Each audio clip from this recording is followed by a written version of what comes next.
started. For me, it was kind of an exciting week because I was looking up some of the questions that some of you had, so I was able to go back to some of the original source information. Some of it I haven't studied in years myself. I've known it, I've talked about it, but haven't really looked at the original information. So, originally when I looked at this class, I was thinking, okay, we'll start with maybe 2 introductory classes, and then we'll get into some deeper topics. The truth is, we could talk introductory stuff for 6 months, and we wouldn't even begin to really cut the surface. I'm going to try and get through that quickly nonetheless, but I do want to go back to some source information tonight as well. Okay, so we'll start very quickly. We've learned the last 2 weeks that Kabbalah means to receive. To receive what? We're going to talk about that a little bit more again tonight. It is an essential and we'll say even required part of our study. It must be included within the larger scope of the study of Torah, the study of mitzvot, prayer, everything. It goes along with the whole lot. It can't be done on its own, and it can't be ignored. Okay, we talked about the story of creation. So one of the things when I went back and looked at ideas of the story of creation, we talked about that the light force of the Creator started from a concentrated source, and at some point it began to share with a vessel.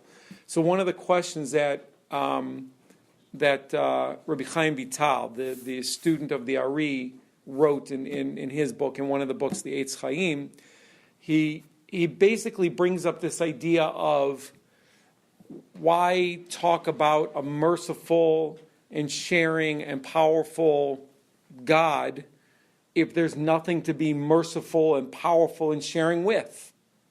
It's kind of like the old adage, if a tree falls in a forest, nobody's around, did it make any sound? If you didn't have anybody to give it to, were you giving? Exactly. So how can you be called merciful if there's nothing to bestow your mercy upon? How can you be called infinitely sharing and infinitely giving if there's nothing to give to? And this is creation. This is the whole story. The story is that a vessel had to be created in order for God to fulfill his duty, so to speak. I mean, this is the essence of the universe. The universe is an energy force of sharing, and we are an energy force of receiving. We are the vessel. We are the vessel that was created back at the time of the Big Bang of the universe, and we continue to be fragments of that original vessel. That's what we are. We're here to receive. So our job is basically to receive all of that goodness, and the way that we receive that goodness is through becoming more like our Creator. So we create an affinity with that which created us. That's the idea of Leitiv Lenivrav, the idea of that I was created for the sake of receiving all the beneficence of the Creator, and the way that I receive that is by becoming like the Creator. It's like the poles of a magnet. They attract each other or they repel each other. The more I am like that which created me, the more I can receive from him. There's a huge amount that we can learn about receiving. I think either the next class or the class after that, we're only going to talk about the technology of receiving. It is that long, it is that broad. I mean, we could talk for classes and classes about receiving. But the technology of what it means to receive, we'll talk about. So there's a story that I read that I think brings to light this idea of the importance of us receiving all the goodness from the Creator. So in the study of any of the Kabbalistic or the standard literature, there's the idea of doing something for the sake of Hashamayim, doing it for the sake of the Creator or for its own sake, rather than for your personal sake. So there's a story told of Rabbi Eli Malcha Lezhensk that after Yom Kippur, he would dance and sing and be very joyous about the completion of the fast and all the great things that they had accomplished through their prayers. And one of the gifts, so to speak, that he gave his students is that he would go around to each one of his students, and through divine inspiration, he would tell them what they had prayed for during that Yom Kippur, and he'd give them the divine answer. He'd tell them how their prayer was answered. So to one of his students, he went over to them and he said, you prayed that this year you would merit study of Gemara, and that you would have more opportunity to become deeper and enriched in Gemara. And as part of that, you said, and I don't want to receive any benefit from this study. And I got the answer from Hashem, and the answer is, no, thank you. We don't need that study.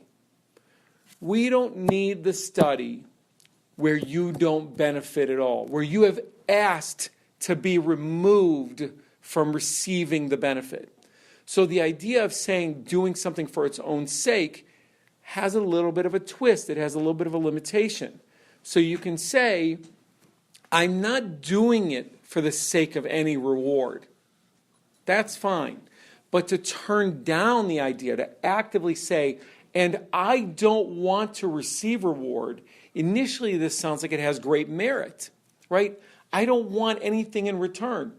That's not the way the world works, folks. You must receive the goodness of the Creator. Why? You must receive it through because that's what you were created for. You were created to receive all of the goodness that the Creator has. That's what you were created for. How you go about doing that, again, it will be the subject of more of this class and many more classes after this. But that's what you were created for. You were created leitiv lenivrav. What? No, for tikkun. So tikkun is the process by which you get back to that point. Which I don't know if we'll talk specifically about tikkun tonight, but you'll start to get a feel for this idea that tikkun and time and technology, and for that matter, the entire study of Kabbalah, the reading of the Torah, praying, mitzvot, it's only for the sake of us bringing ourselves back to where we can receive all of the goodness of the Creator. That's all it's there for. It has no other purpose. So for you to actively decline it, I don't want it. I don't want your benefit to be upon me. No, thank you. That has no merit. It's not what's desired. Well, I guess it's not up to us. Well, so that's kind of why we study, so to speak. So that brings up the idea of, again, free will, right? So do we have a choice to receive everything from the Creator, or do we not have a choice? We'll get to that. That we won't get to as much to tonight, but we will get to that. And some of the answers, I think, will blow your mind. I think. They blew my mind as I continue to dig into them. This also explains why it is that the mitzvot between man and man, and when I say man and man, of course, I mean person to person, take precedent over the commandments between man and God. So, for example, last week we talked about the story of Avram Avinu. He was talking to God at the entrance to the tent. And what did he do? He ran off. He left his conversation with God. Let's call it, again, prayer. Left his conversation with God to serve people. Why? Because that is how we create this flow of energy from Hashem. That's how we receive and give and receive and give. And again, we're going to talk about that technology much, much more, but it explains why our service to Hashem is not really about our service to Hashem. It's about finding a way to serve so that we can receive the goodness of Hashem. It's about transforming ourselves, not about giving anything back to Him. Again, He doesn't need us to do mitzvot for Him, for His sake. So if we're doing a mitzvah for Him, it's for the purposes of changing ourselves, of transforming ourselves so that we can receive. So better yet, that we're doing mitzvot that are between person to person, because that's where the real transformation can occur. That's where the real potential is. We talked about, again, the idea of free will. The free will is all about how are you going to react to your circumstance. It's not the same thing as freedom. It's a choice that you make, and you do have that choice on a moment-by-moment basis. How are you going to react to your predicament, positive situation as well as a negative situation? How will you react to it? That is free will, according to the Kabbalists. I think we'll also get more into that tonight. Okay. We talked about the idea of bread of shame. So bread of shame, which was the concept of receiving something for nothing, basically, it creates a blockage for you to receive. Bread of shame. So again, I went back and I looked up some of the original source information, and it comes from an Aramaic phrase. I'm not sure you could translate it into Hebrew or not. The Aramaic is Na'amah de Kisufa. People maybe will try to translate it as, again, in English, they'll call it bread of shame. In Hebrew, maybe you'd call it lechem bizayon. I'm not really sure. I'm not sure that matters. I'm not sure that the translation is so important. But the idea behind it, and I think it's first written about by the Ramchal, Rabbi Moshe Chaim Luzzatto. He was a Kabbalist in the 1700s in Italy, and I think later in Israel. And he moved to Akko, right? That's where he died, I believe, right? He spent the later part of his years. He was a very controversial figure when he was alive.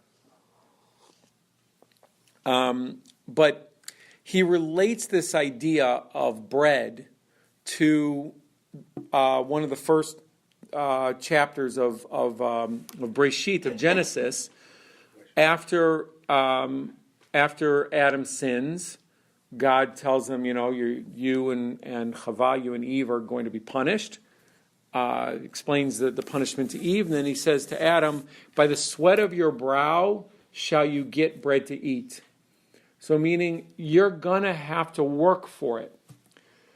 And we want to separate this from the idea of earning it.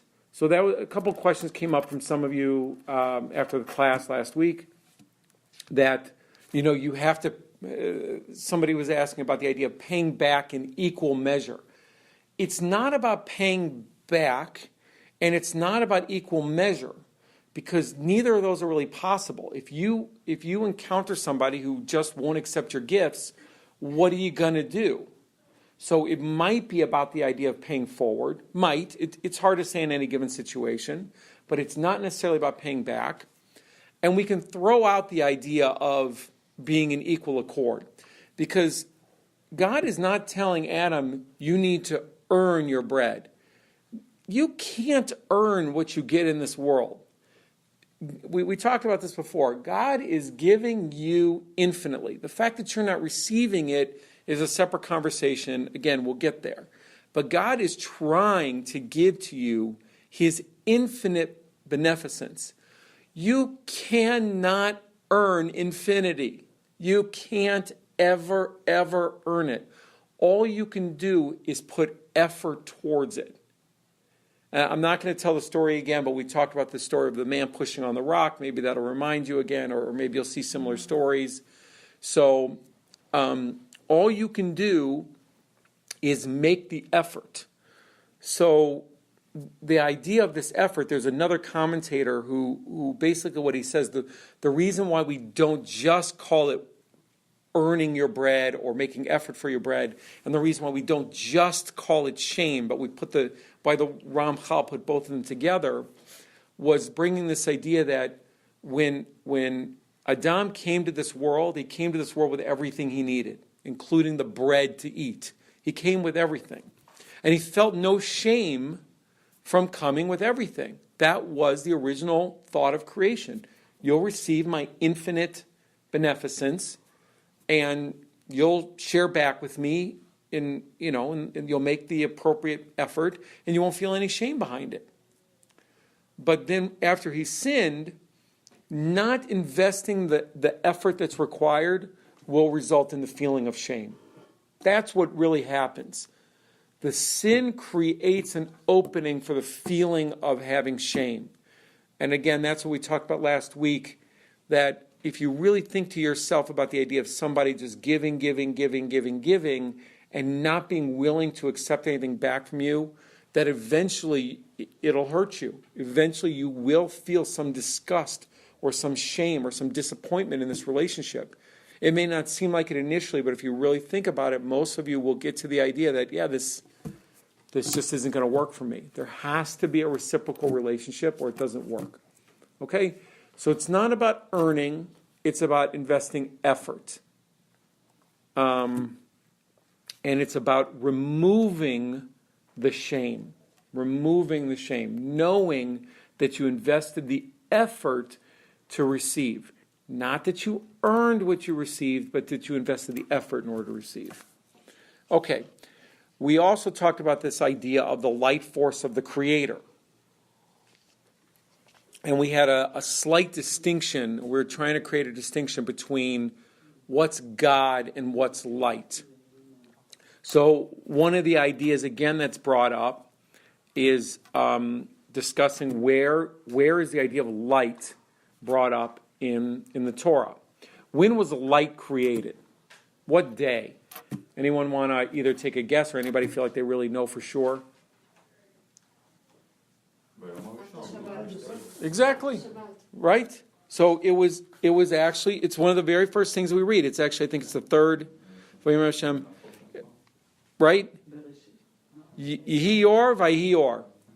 It's the third, it's literally the third pasuk, it's the third sentence. It's day one.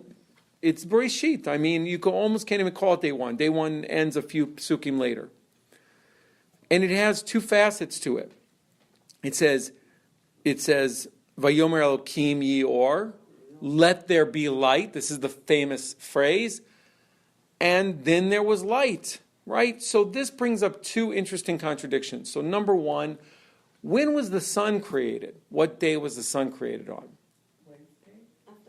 Right, Yom Revi, right? On the fourth day. On the fourth day, God created both of the moon and the sun, both of the heavenly bodies that will create light. One he made bigger that would rule the day. One he'd make smaller that would rule the night. So clearly, we're not talking about physical light in the way we think of the light. So that's number one. And number two, what's the deal with splitting this up? Yehior Vayior, right? He said, let there be light, right? And then there was light. God forbid any of us should ever think that God will make a command and that it won't be instantly fulfilled. How could you even dream of such a thing? It's God. And you're introducing this possibility in the third sentence of the Torah, like the main document. How could you introduce the idea that maybe somehow he would have said, God said, let there be light, and didn't work out, there was no light. Why else say it, right? Why would you possibly say, God said, let there be light, and there was light, unless there was a reason to explain why light was important in this situation? So, again, those are the two questions that we had. One, what light are we talking about? Clearly, we're not talking about physical light. We're talking about spiritual light. So two, and this is connected to the first one, what light are we talking about, and why are there two phases to this light? So the two phases to the light are the light that we receive, the spiritual light that we receive in this world, and the spiritual light that we will receive in the world to come. Okay, that's the basic explanation of the Kabbalists. It gets much, much deeper than that. One of the Kabbalists writes, let's see if I tagged it right here.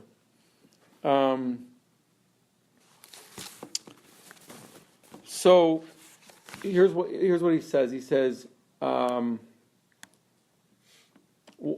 basically what he's saying is, what's the point of talking about the world to come? Are we getting the light or are we not getting the light? Come on, give me the facts here. So he says, we shouldn't be thinking of it as the future. When we think of the world to come, we shouldn't be thinking of something that's off in the future. He said, so then why do you call it the future light? And he says it's because the future world comes after mankind has purified their body with the pathway of the Torah. Man is born in the phrase, quote, man is born as a wild donkey foal. It's from Eov. But through purification by the Torah and its precepts, which were given to purify Israel, he gradually attains a higher enlightenment as it is written in the Zohar.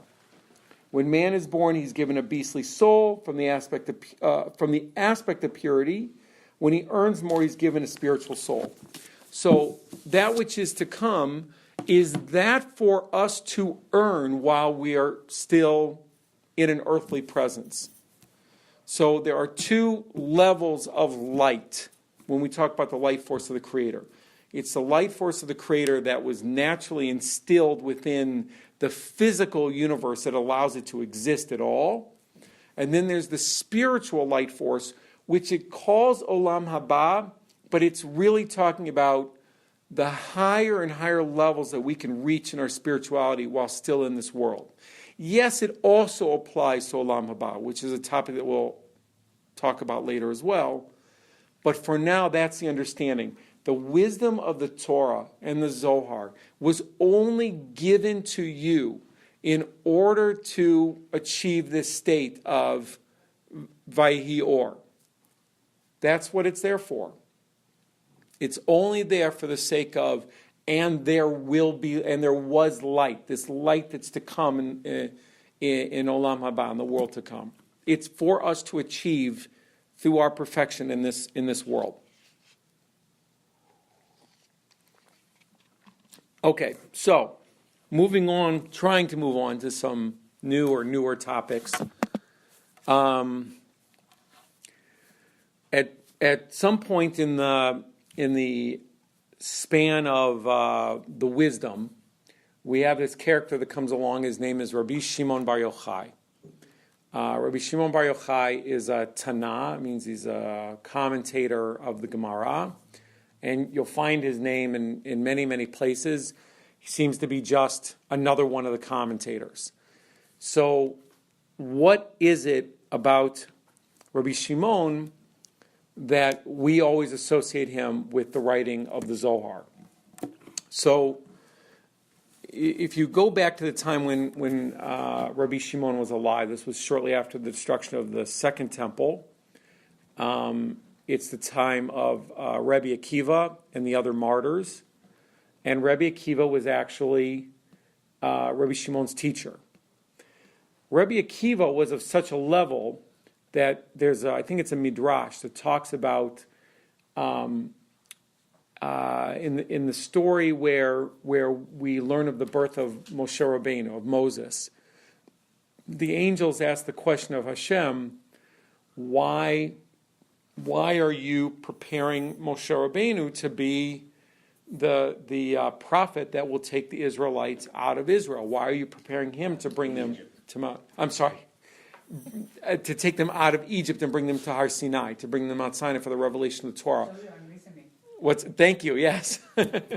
So why are you choosing him? We know that a greater soul exists in this world, and his name is Rabbi Akiva. Why are you either not waiting for the generation of Rabbi Akiva, or why is Rabbi Akiva not the soul that will be responsible for the redemption of the Jewish people? And the story basically is, I've got other plans for Rabbi Akiva. Don't worry, we'll get there. But that's the level that Rabbi Akiva was on. So why didn't he merit the revelation of the Zohar? So something that we need to remember is that the Zohar, even though we now have it in physical written form, just like we have the Torah in physical written form, the wisdom existed since, we'd say, even before the beginning of time. The written Torah was given on Mount Sinai. But we know from the Midrash that Avraham Avinu followed all the precepts of the Torah from hundreds of years before it was given. Why? Because that's the way the world works. The Torah is just simply explaining the rules and laws of the universe. I know it's hard to think of it that way because we've got all these mitzvot and there's so many stories and so many commentaries, and we can go on and on with all the life lessons, and we can look at it sometimes and say, what in the world does this ridiculous story have to do with me? But that's what it is. The Torah is the blueprint of how our universe works, just like science explains how the gravity works and how electricity works. It's all the same. I mean, they even say that Avraham Avinu understood electricity. He knew electricity, he understood how it worked. Didn't have the ability to manifest it in the way that we do now, but he understood those concepts because all of those concepts have existed since the beginning of time. They are part of the formation of our universe. And the Zohar is as well. So the Zohar, the way it's described is it's kind of like the Torah is the body and the Zohar is the soul. And the Torah is the physical wisdom, the Zohar is the spiritual wisdom. The Torah is the bread, the Zohar is the wine. Right? There's many different analogies that you can use that describe this, and the sages use many of them throughout the different writings. But that's what we have available to us. And through these tools, what we're doing is we are building on our spiritual connection to Hashem. So what do we mean by our spiritual connection to Hashem? So this is what I was saying. When you open up something like the Torah, a lot of, especially where we are right now in the Torah, it feels like there's a lot that can be learned just by reading the surface story. And there's a lot more that can be learned just by reading the basic commentary. And then we start getting into some kind of weird stuff about the dimensions of the Aron Kodesh and the Eichal and all these other things that are happening in the desert. And then we hear about clouds. We get some really strange stuff later on, besides some of the weird stuff that we get even now, things that seem very out of place. But it gets even stranger when you get to the Zohar. Sometimes you feel like you're reading this, you're like, I don't have any idea what the world you're talking about. Just no clue whatsoever. Appreciate you saying that. Yeah. So maybe you'll appreciate this as well. Sometimes you meet someone and you have an immediate affinity with them and you feel like you've kind of known them forever. But a lot of times you meet somebody and maybe it's just an initial casual meeting. And then next time you see them, you know the only way you're going to recognize them is by their physical characteristics. You kind of remember what their hair looked like, maybe what glasses they were wearing. And in fact, if a guy has grown a beard since then or a woman's wearing a different pair of glasses, you might even not recognize them so well. But if you get to know them better, you start to learn not only their physical attributes, but some of their characteristics. And then you dig a little deeper and you learn like some of the psychology behind some of their thinking. And you learn more about their life story, and you see how they behave in different circumstances.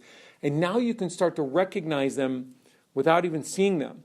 And you can be apart from somebody for years, but maintain a connection over the phone just through these attributes and characteristics that you've learned about through time, through relating to them. So this is the same as it is with the Torah and with the Zohar. This is how we go about building our relationship with Hashem.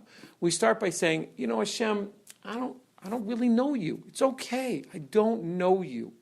I haven't taken the time to get to know you. And I want to start simple. I want to just first recognize you. So I think Rabbi Wein would often use the term when you don't know what else to do, just have gratitude, just have appreciation. He talks about that a lot. Just start by having appreciation. Notice anything in your physical world that you're happy about. Your physical world. It doesn't even have to be spiritual. Anything. Even if you're completely in the dumps and everything is going terrible, at least find one thing that's going well for you at that moment, or that looks good. Anything. And slowly you continue to build that relationship and build, and you read the Torah. You have the physical, the body wisdom, and you read the Zohar, and you begin to develop a relationship because you begin to see recurring patterns. You begin to see phrases and words that repeat themselves. You begin to understand why in this section of the Torah it refers to Hashem by his name with the Yud Ke Vav Ke, and why in this section it refers to him by the name Elokim. And you see other patterns emerging in the Zohar where it talks about a Kadosh Baruch Hu, and it talks about the Erev Rav, and it talks about the Yetzer Hara, and it talks about Egypt, and it goes on and on and on. You see the themes of Egypt recurring over and over again. And that's how you develop that relationship. These are tools for you to transform your physical relationship with God into a spiritual relationship with God. They are parallel to each other? The Zohar and the Torah, completely. So Rabbi Shimon Bar Yochai wrote them so that Zohar sections correspond to Torah sections. It's not going to look like it on the surface many, many times, but that's how it was written. He wrote the Zohar to reveal the inner depths of the wisdom of the Torah. That's what it was written for. And through that, you begin to understand the deeper inner depths of the way Hashem runs the world. And through that, you gain a relationship with him. And through that, you can just call him on the phone and have a conversation and feel like you can talk to Hashem because you know each other. You get it. You have a feel for him. That's what these tools are for. That's what the study of Kabbalah is all about. The study of Kabbalah is about enriching that experience. So, why Rabbi Shimon? Back to our story. Why Rabbi Shimon and not Rabbi Akiva? Well, Rabbi Akiva had his own issue, so to speak, to work out. And we know that that's true both because of the story of the plague that happened during the time of the Sfirat Omer, where 24,000 of his students died. And we also know by his death that he was one of the 10 martyrs, which is a story we'll get back to again at some other point, basically a reincarnation of the brothers of Yosef Tzaddik. But he had that role to fulfill. So at that time period, the king who ruled over Israel, ruled over Jerusalem, made a decree that nobody was permitted to study Torah. Okay, we'll just keep it simple. Nobody was allowed to study Torah. Nobody was allowed to study this wisdom. Rabbi Akiva was one of many, many sages who went against his wishes, and Rabbi Shimon Bar Yochai was one of those as well. So Rabbi Shimon Bar Yochai heard about the death of his great teacher, Rabbi Akiva, and when he heard about the death of Rabbi Akiva, obviously he knew the severity of this decree. He knew that this decree was in the process of being really carried out. It was no joke. So if you delve into some of the deeper understanding of who these Tanaim, who these commentators were, in order to be a Tanai, you couldn't just be smart and capable and learned. You had to pass certain tests, like you had to be able to levitate. You had to be able to resurrect the dead. This is not a joke. You had to be able to cancel decrees through spiritual activities. So Rabbi Shimon knew that he had the capability to cancel the decree. He could have done that. He had that spiritual power within him. But he chose not to. He chose not to. He chose a different path. He chose to escape with his son and bury themselves in a cave in Pekin and to remove as much of the physical garments, the physical distractions that prevent one from being able to have the spiritual connection with Hashem that we're all destined to have. Don't get scared. You don't have to go bury yourself for 13 years in a cave. You don't have to eat from a carob tree and drink from a stream, if you guys know this story. Okay, you don't have to do that. None of you, for the good of it, are Rabbi Shimon. None of you, none of us, we're not. We are not meant to do that. He was. And he knew that. And he understood that it was his job to reveal something deeper. So Eliyahu Hanavi and Moshe Rabbeinu came to the cave on a daily basis and basically taught him, channeled him the wisdom of the Zohar. And so what had been wisdom of the ages actually became transmitted to an individual person. So one of the other things that's explained about Rabbi Shimon Bar Yochai, one of the other things that made him great, was he was somebody who could conceal and reveal, or reveal and conceal. Maybe that's the better way to put it. He could reveal and conceal. So we talked about this a little bit, I think even in the first class. The wisdom of Kabbalah is such that you can make of it what you want, which includes positive things and it includes negative things. And the revelation of the wisdom of Kabbalah in those days, so 2,000 years ago, there was an incredible amount of risk. And he was one who was able to reveal the appropriate information, so to speak, while concealing the language that was used to reveal it in a manner that if you didn't get it, you wouldn't get it. I don't know a better way to explain that. That's kind of how I've read it and how I've understood it. But I think you can imagine, if there are people who the only way they can explain something is they just got to lay it all out. They got to explain it. They got to diagram it. They got to tell you, and you're gonna learn it.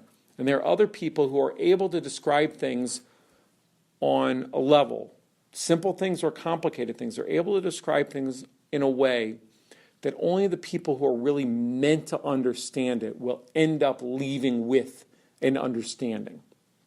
And that was what was meant for the wisdom of Kabbalah for about 1,200 years. Rabbi Shimon actually predicted that the wisdom would be constrained to intimate student-teacher relationships for about 1,200 years, which turned out to be true. About 1,200 or 1,300 years later, I think it was Rabbi Yosef Karo was the one who's credited with physically writing the Zohar into the transcript that we know of today.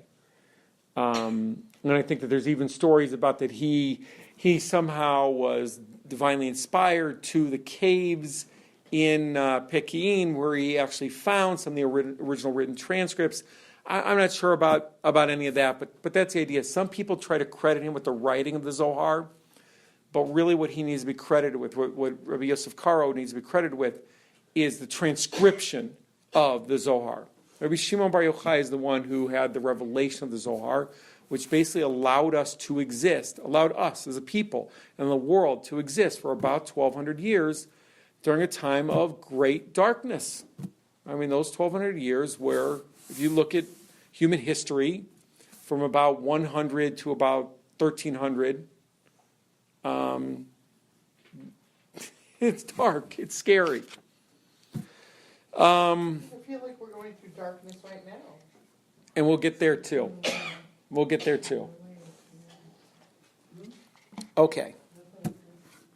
So, now we know it all. We've got the Torah. We've got the Zohar. We've got the Talmud. We've got writings just coming out our ears from... We've got people... You can watch Kabbalah lectures on YouTube. You can go almost any city in the world and find weekly lectures on Zohar from or Kabbalah from one person or another. I mean, it's just this incredible wealth of information. And yet, where's the progress? Where is this progress that we're promised that we will make through the study of the Zohar? So we need to know what we're up against. So there's three basic things that we are battling when it comes to just being able to move forward and get all this stuff done. The first one we need to know about is ourselves. Until we choose to be aware, and this is again part of free will, until we choose to wake up and say, yes, I'm the problem and I'm the solution. God built that inside of me. Until we choose that, actively choose that, there's only so far we're going to get. It's just a fact. We do have to wake up and recognize that we are our own worst enemy. And I haven't even gotten to the other two parts, which are also battling with us. This is just us This is just who we are. This is just our, if you want to call it, our body consciousness, our physicality, our choice to be involved in what I'm going about doing on a day-to-day basis, and our choice to say, I don't have time for you right now, God. I don't have time for you right now, study. I don't have time. I got too many other things I'm dealing with. I don't have time for you. It doesn't mean that you're sitting around and studying all day long. In fact, this morning, Rabbi Orlowick told what I think was a very, very beautiful story. He was saying, which of the sages consider to be better?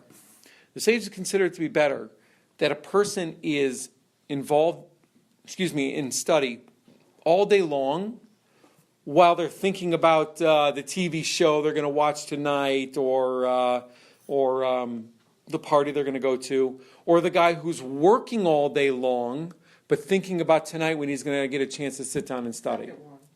There's not any question in our mind. The people sitting in this room, I think, will say the second one. And it's absolutely correct. That's absolutely what it is.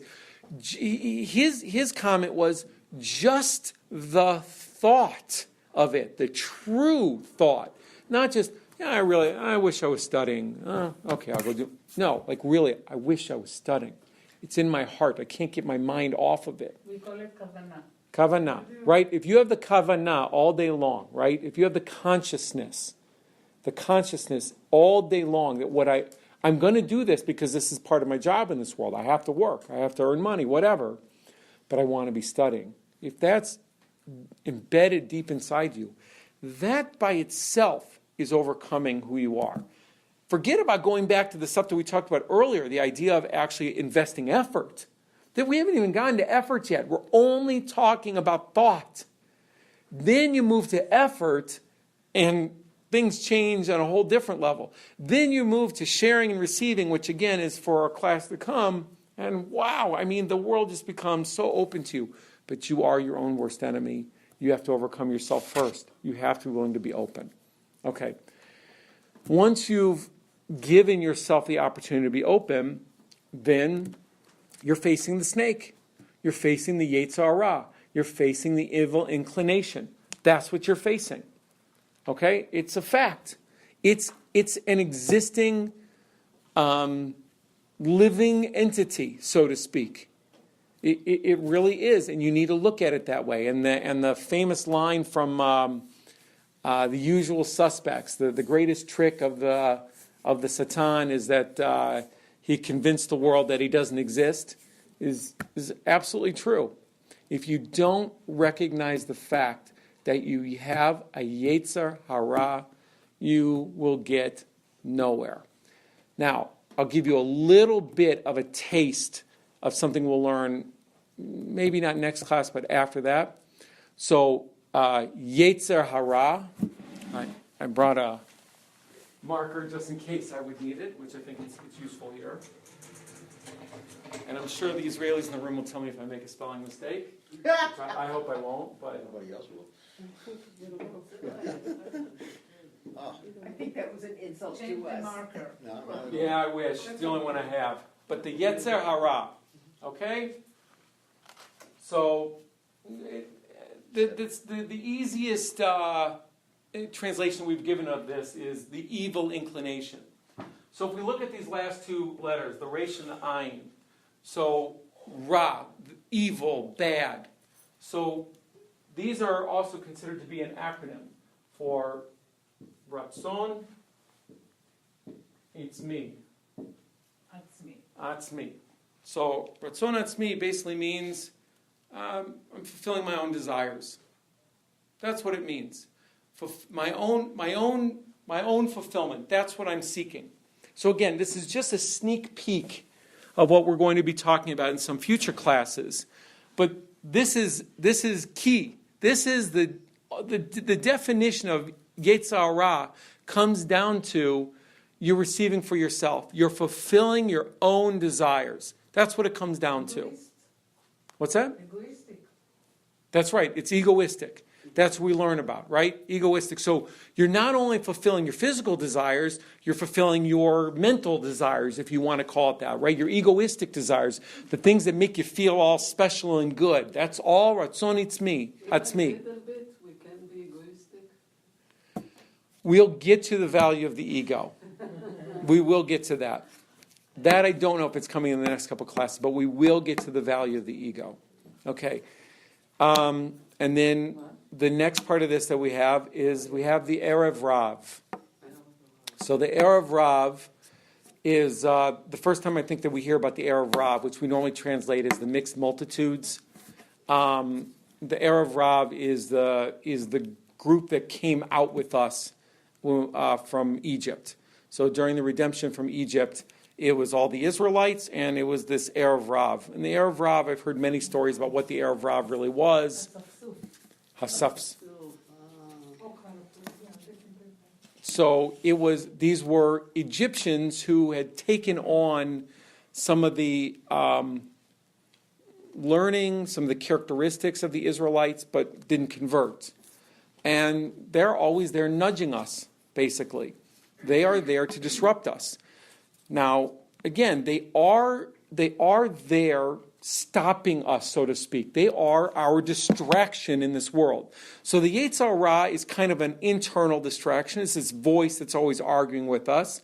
Erev Rav are more physical. They're people around us who are distracting us. And the Zohar has something interesting to say about the Erev Rav, which again is kind of a sneak peek to some of the other things that we're going to be learning soon. Some of this is out of context, but we got to kind of move this direction. It's referring to the Israelites, when they desecrate the Torah, the Holy One, blessed be He, sends them into exile amongst the children of Esav and the children of Ishmael under their servitude, meaning that the Israelites will serve the nations of Esav and Ishmael, whose rank is of the dog and the snake. So Esav is of the rank of the dog, and Ishmael is of the rank of the snake. Those are other secrets we'll get to later. And they're punished there. The Israelites are punished there. Through them, so through Esav and Ishmael, they, the Israelites, become cleared and purified and refined, like the refinement of silver and the trying of gold. So that's the role of the Erev Rav. That's the role of Ishmael, which, if you want, you could say the Arabs, and Esav, and if you want, you could say the Christians. Their role is to purify us. So, on the one hand, we can look at them as Erev Rav, which has a very negative connotation.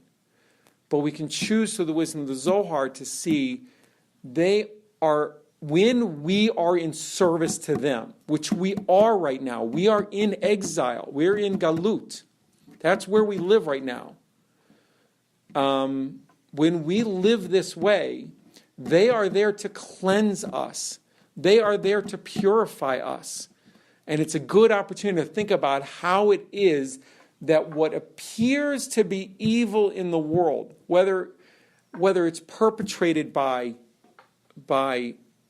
Arabs or Christians or Jews or people that are of another religion, whatever it is. So I don't want to focus on a religion for the sake of that religion. This is not a religious studies course, and it is not a woohoo for the Jews course. It's not what we're talking about here.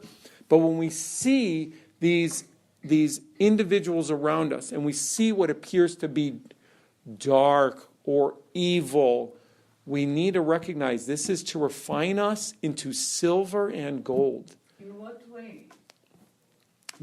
Great question. We will get to that also. But that's what this is here for. So to look at it as evil will distract you from the purpose that it's there for. The purpose that it's there for is to help us, for example, transform our Ratzon Atzmi into a desire to share. It's in order to transform the voice of the Yetzer Hara that's saying that everybody out there is the cause of my problems, and wake up and say, hold on, I'm the cause of my problems. Again, we're just beginning to touch the surface of those ideas here. But that's, if you keep on coming back to the idea of creation, Lativ le'nivrav, we were created to receive all the beneficence of the Creator. So if things look evil out there and they look like they're stacked against me and I'm not getting what I'm supposed to be getting out of life, whose fault is that? Ours. We're going to get back to what we do about that and how we do it. And again, the technology of receiving. And I made it like 2/3 of the way through what I wanted to get to. But the next topic on my page here is, what do we do now? What do we do now? And I think that's where we're going to pick up next time. Oh, come on. That's a lot. I think that's a lot of information again. You want 5 more minutes? Is that what you're asking? Will it be productive? Okay, I'll throw 2 things at you. I'll throw 2 things at you. One for the other. And then maybe I'll even give you a little bit of homework. No, that's not in the deal. Well, you've got 2 weeks, so there's not going to be class next week. Next week is Thanksgiving. So you'll have 2 weeks to do your homework. And I promise it won't be. What's wrong with doing a class on Thanksgiving? I'm just There's curious. football games on. I'm not going to a football game. It'd have to be, I think people are out of town and we have to do it at a different time. All right. You can celebrate and learn. Okay. All right, so I'm not going to be here anyway. Time's up. this is in the Talmud. This is Sanhedrin. It's actually both the things we're going to read from are from Sanhedrin. So it says here, I'm just going to read the English now. Blessed is he who minted all men from the mold of Adam, and not one of them is like his fellow man. So he's talking about us, how we're all unique. Since man was created singly, therefore each and every one is obligated to say, quote, for my sake was the world created. For my sake was the world created. Maybe some of you have heard this before and didn't know where it was from, or maybe you haven't heard this before, but it is literally saying, is literally and figuratively, by the wisdom of the sages, saying that I should be looking at everything, all 7+ billion other people, every table, and every Torah, and everything, every celestial body that's out in the heavens, every galaxy, every one of the trillions of planets, every grain of sand was created for me uniquely alone. So it's good to be selfish. So In one way, just in one very, very So, slim way. I understand what you're saying when you say that, so let's get on to part 2. Okay? These are only the tools for us to do what we're supposed to. So, this is also from Sanhedrin. So they're talking about a phrase that's written in Isaiah.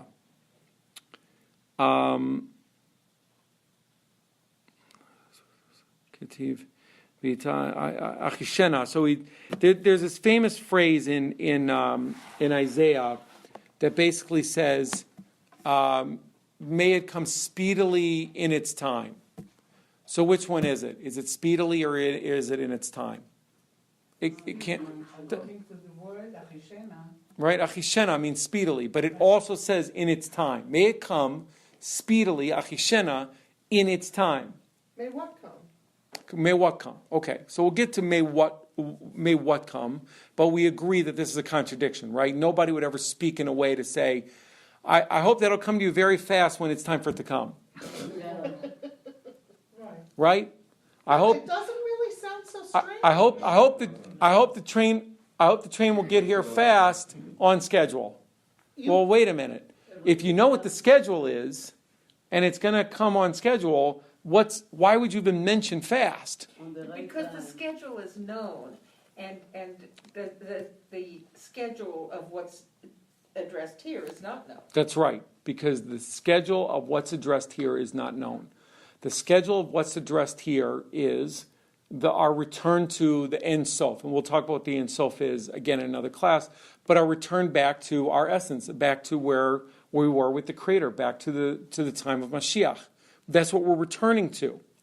It's not that we are going towards. We came from and are returning to. So which way is it going to happen? Is it going to happen speedily? And this is the aspect of free will. It says, it is written, I will hasten it, which implies that God will bring the redemption before its preordained time, ahead of schedule, and is resolved this way. If the Jews are deserving, I will hasten it. If they are not deserving, then the redemption will come in its time. So there is the choice to look at the world as, hey, it was all created for me, so it's all for me to take. And if you choose to look at it that way, and we'll learn why that's not the right way to look at things, but if you choose to look at it that way, it's going to be in its time. It's going to be according to the preordained schedule. But that's not even so bad. According to the preordained schedule? Oh, yeah, it is. And we're going to learn about that too. We're going to learn about pain, suffering, and death in a way that you could not even imagine. Well, I was just thinking of the 49 Gates of Binah, the and- negative, yeah. That the Jews, if they hit the 50th one, then they wouldn't have been able to come out of Egypt. And Hashem, got them out of Egypt at the 49th level. So I'm thinking of the same thing, that it was a good thing, even though it came in at its time. You see, like they weren't worthy. That's why it had to go to the 49th level. If it hit 50, it's all over. So I'm thinking the same thing. Even in its time, it's a good thing, Right. because Mashiach's going to come eventually. Are we going to be a part of it? Are we not going to be a part of it? Well, but it's more than that. Do you want to suffer another Egypt in order to get there? No. So But I that's the don't question. think- You can choose to suffer another Egypt, okay? And that is the path by which you get cleansed. That's what we just read here in the Zohar. You refine. That's right. You are being refined by the Ishmael and Esav, by the snake and by the dog. That's what if you choose to realize it, that's what's happening to you. You're being refined by them. If you choose not to realize it, you won't be refined by it. You'll end up in Egypt. Okay.